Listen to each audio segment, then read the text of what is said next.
जीवन को सफल, सुखी, समृद्ध व श्रेष्ठ बनाने के लिए आचार्य चाणक्य ने बहुत सी नीतियां बताई है। यकीनन उनकी नीतियों को अपनाकर व्यक्ति अपने जीवन की हर समस्या का समाधान कर सकता है एवं जीवन में सकारात्मक बदलाव ला सकता है। उनके महान विचार पथ प्रदर्शक बनकर हमें नई राह दिखाते हैं, जिस पर चलकर हम कामयाबी व समृद्धि के शिखर तक पहुंच सकते हैं। आइए जानते हैं आचार्य चाणक्य की महत्वपूर्ण नीतियों के बारे में। आचार्य चाणक्य कहते हैं, इन 5 पर विश्वास करने वाला सदैव धोखा खाता है।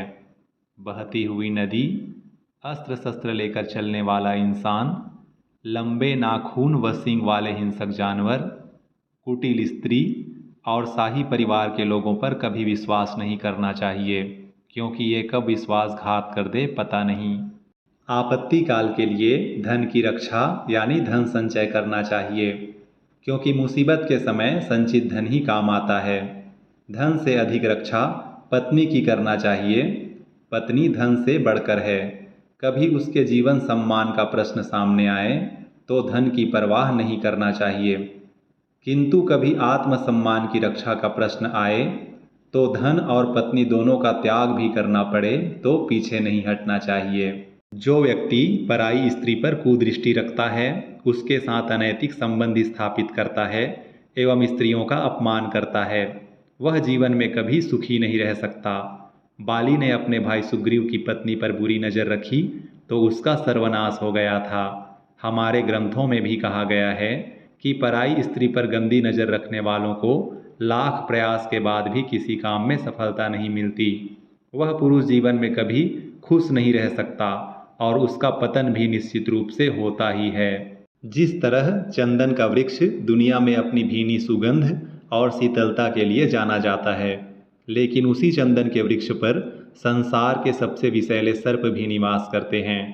उसी तरह बाहर से बहुत मीठा बोलने वाला व्यक्ति आपके लिए मित्र साबित हो यह जरूरी नहीं है, वह आपके लिए शत्रुता का भाव भी रख सकता है। बुद्धिमान व्यक्ति को सम्मानित परिवार की कुंवारी कन्या से विवाह करना चाहिए, भले ही वह विकलांग क्यों न हो। किंतु नीच कुल की कन्या यदि सुंदर भी हो तो उससे विवाह नहीं करना चाहिए। विवाह हमेशा समान कुल में करना उत्तम होता है। गुणहीन व्यक्ति की सुंदरता व्यर्थ होती है। शील रहित यानी चरित्रहीन व दुराचारी के कुल की बदनामी होती है। अलौकिक शक्ति से रहित और बुद्धि रहित विद्या व्यर्थ होती है, यानी कोई भी विद्या सिद्ध और सफल न हो तो वह व्यर्थ होती है। और जो धन जोड़ जोड़ कर रखा जाए, सदुपयोग न किया जाए, ऐसा धन भी व्यर्थ होता है, उसका होना न होना बराबर है।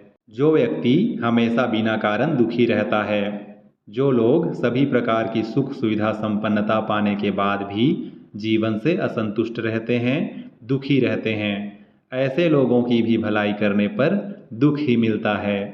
जो व्यक्ति मन की लालसाओं एवं महत्वाकांक्षाओं को पूरा करने के लिए किसी को धोखा देकर, चोरी करके या अन्य अनैतिक तरीके से धन का हरण करता है, वह व्यक्ति जीवन में कभी सुखी नहीं रह सकता। चोरी या छल से कमाया गया धन कभी टिकाऊ नहीं होता, साथ ही यह अपने साथ दुख तकलीफें लेकर आता है। दरअसल इंसान कैसे भी करके जल्द से जल्द धनवान बनना चाहता है, ताकि उसके पास किसी चीज़ की कमी न रहे और सुख शांति से जीवन जिया जा सके, लेकिन ऐसा होता नहीं है। अनैतिक तरीके से कमाए गए धन से इंसान प्रपंच में उलझता चला जाता है और उसका सुख चैन छीन जाता है, वह एक दिन बर्बाद हो जाता है। अतः दूसरों के धन पर नज़र नहीं रखते हुए स्वयं के मेहनत से अर्जित धन से संतुष्ट होना चाहिए।